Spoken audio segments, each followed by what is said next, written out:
बच्चे case study से डरते हैं, बिजनेस स्टडीज में अरे केस स्टडी आएगी। अब देखो इस केस स्टडी से आपको ये इजीली याद हो गया, और इसी तरीके से केस स्टडीज ड्राफ्ट होती हैं। अभी आपको स्पेसिफिकली रटने की जरूरत नहीं है।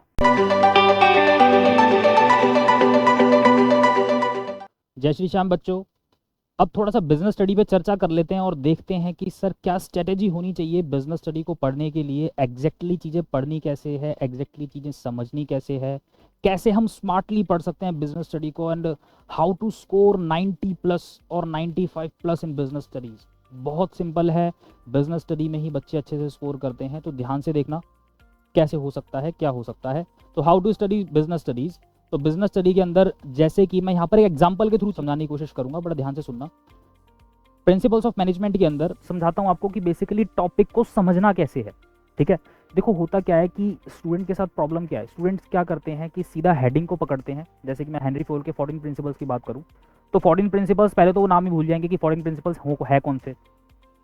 ठीक है, अब वहाँ पर क्या करते हैं, या तो चीज़ों को रटने की कोशिश कर देंगे, या 1 से 2 लाइन में उसकी डेफिनेशन लिखना स्टार्ट कर देंगे और चीज़ों को रटना स्टार्ट कर देंगे, निमोनिक्स बना लेंगे। चलो निमोनिक्स बनाना वो और बेटर चीज़ है, बट मेक श्योर ये ना थोड़ा सा बच्चों वाली स्टडीज हो जाती हैं। समझो, अभी आपको यहाँ से हायर लेवल पर जाना है, हो सकता है 12th पास करने के बाद एक प्रोफेशनल कोर्स के लिए आप जाओ, वहाँ पर ना चीज़ों की अंडरस्टैंडिंग होनी बहुत ज़रूरी है। तो थोड़ा सा रिवर्स कर दो, एग्जाम्पल्स के थ्रू कॉन्सेप्ट को याद रखो। ठीक है, अब जैसे मैं यहाँ पर एक एग्जाम्पल ले रहा हूँ, बड़े ध्यान से समझने की कोशिश करना कि इसका एग्जाम्पल क्या हो सकता है और कैसे ये पॉइंट आपको याद रहेगा, कैसे प्रिंसिपल आप भूलोगे नहीं, और केस स्टडी जब आएगी तो कैसे आइडेंटिफाई कर पाओगे। ध्यान से देखो, हेनरी फ्योल का 6th प्रिंसिपल है subordination of individual interest over the general interest. ये मैं एक एग्जाम्पल ले रहा हूँ, ऐसे 14 प्रिंसिपल्स हैं, ऐसे और भी प्रिंसिपल्स हैं, और भी टॉपिक्स हैं, उन सबको आप इसी तरीके से अंडरस्टैंड करोगे। तो प्रिंसिपल क्या कहता है, subordination of individual interest over the general interest. इसके लिए मैं बहुत बढ़िया एग्जाम्पल लूंगा, ध्यान से सुनना मेरी बात को। एक मिस्टर रामू है, मैं ये केस स्टडी खुद बना रहा हूं आपके सामने। ठीक है, एक मिस्टर रामू जी हैं। रामू जी एक्स प्राइवेट लिमिटेड में 10 सालों से काम कर रहे हैं। कब से काम कर रहे हैं? पिछले 10 सालों से। और इनकी पोस्ट कौन सी है ऑर्गेनाइजेशन में? ये अकाउंट मैनेजर हैं। ठीक है जी, तो अकाउंट्स हैंडल करते हैं ये। ठीक है, अब अकाउंट्स तो हैंडल करते हैं, बट इनसे ऊपर एक और प्रोफेशनल काम करता है, who is known as chartered accountant, जो कि एक प्रोफेशनल है, राइट। अब हुआ क्या कि इंटरनली इनको पता चला कि कंपनी को एक चार्टर्ड अकाउंटेंट की रिक्वायरमेंट है, कंपनी को एक चार्टर्ड अकाउंटेंट की रिक्वायरमेंट है, एक सीए की रिक्वायरमेंट है। इनका एक फ्रेंड था जो कि अभी न्यूली चार्टर्ड अकाउंटेंट बनकर रेडी हुआ है, उसका सीए फाइनल का रिजल्ट आया और वो 6 महीने पहले ही उसका रिजल्ट आया और अच्छे से पास आउट हुआ है। हालांकि सीए प्रोफेशन के अंदर 3 साल की आर्टिकलशिप है। ठीक है, उस आर्टिकलशिप में पूरा प्रैक्टिकल नॉलेज दे दी जाती है, किस तरीके से ऑडिट्स होते हैं, किस तरीके से टैक्स ऑडिट्स होते हैं, ये सारी चीज़ें आप सीखोगे। किस तरीके से अकाउंट्स ऑडिट किए जाते हैं, किस तरीके से चीज़ें होती हैं, वो सब नॉलेज वहाँ पर मिल जाती है।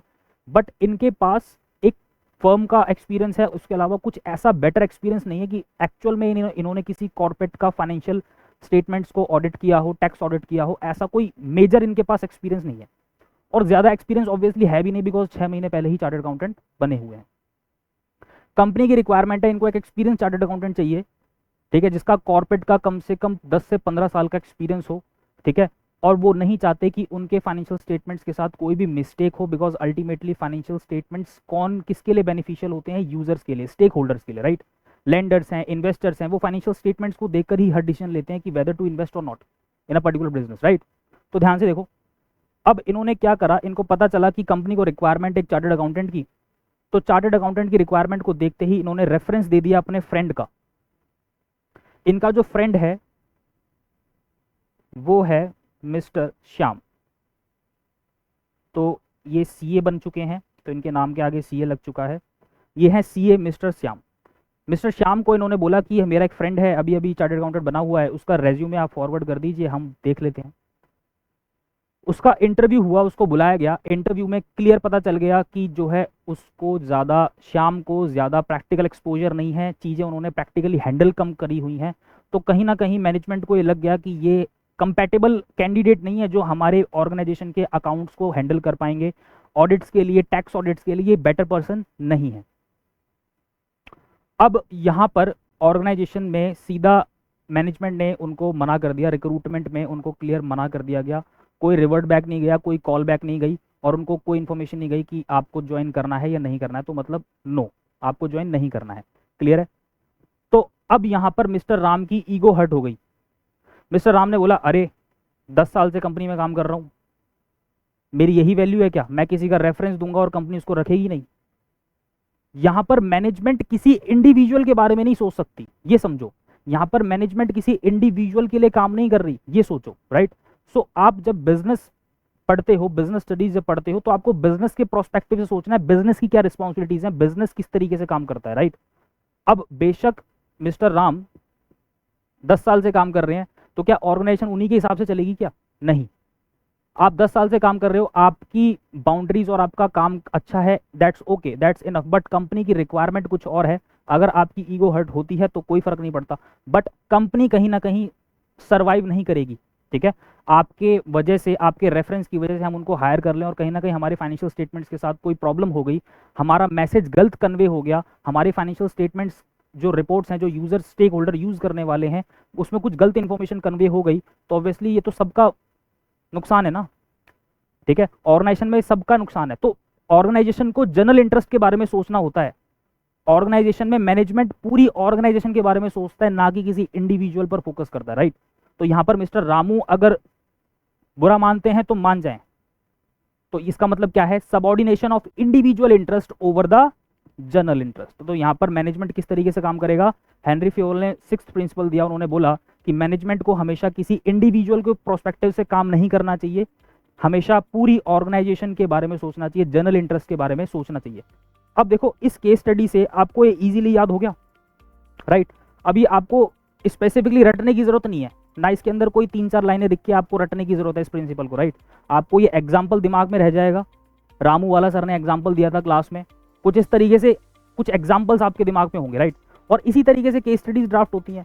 बच्चे केस स्टडीज से डरते हैं, बिजनेस स्टडीज में अरे केस स्टडी आएगी, क्यों डरते हो? बल्कि केस स्टडी तो आपके लिए एक बहुत अच्छा सपोर्ट है, बैकबोन है, वहां पर एग्जांपल्स मिल रहे हैं आपको। ज्यादा से ज्यादा केस स्टडीज को सॉल्व करते हो तो उतना ज्यादा कॉन्सेप्चुअल क्लैरिटी मिलती है आपको, राइट? किस एग्जांपल में कौन सा प्रिंसिपल फिट हो रहा है, ठीक है? तो इस तरीके से आप पढ़िए, थोड़ा सा पढ़ने की अप्रोच बदलने की जरूरत है बस, और कुछ भी नहीं है। रटने जैसा कुछ भी नहीं है। कॉमर्स आपने लिया है, कॉमर्स के अंदर एक सिंगल सब्जेक्ट ऐसा नहीं है जिसके अंदर आप रट्टाफिकेशन करो, ठीक है? सब कुछ क्या है? कॉन्सेप्चुअल है, कॉन्सेप्चुअलाइज्ड है, ठीक है?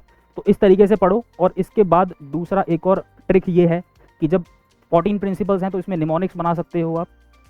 सबका फर्स्ट लेटर ले लो और फर्स्ट लेटर के अकॉर्डिंग एक वर्ड फ्रेम कर लो और उस वर्ड को दिमाग में रखो, तो आपके 14 प्रिंसिपल्स आपके दिमाग में रहेंगे, राइट? इस तरीके से मूव ऑन करो, चीज़ें भी समझ में आती रहेंगी, एग्जाम्पल्स भी समझ में आते रहेंगे, केस स्टडीज़ के जो पॉइंट हैं, जो प्रिंसिपल्स हैं, वो भी दिमाग में क्लियर रहेंगे। ओके, तो ये स्ट्रैटेजी रहनी चाहिए। ये था थोड़ा सा मेरी तरफ से आपके लिए सपोर्ट। सो आगे इससे रिलेटेड और वीडियोज़ आती रहेंगी। Thank you so much. जय श्री श्याम।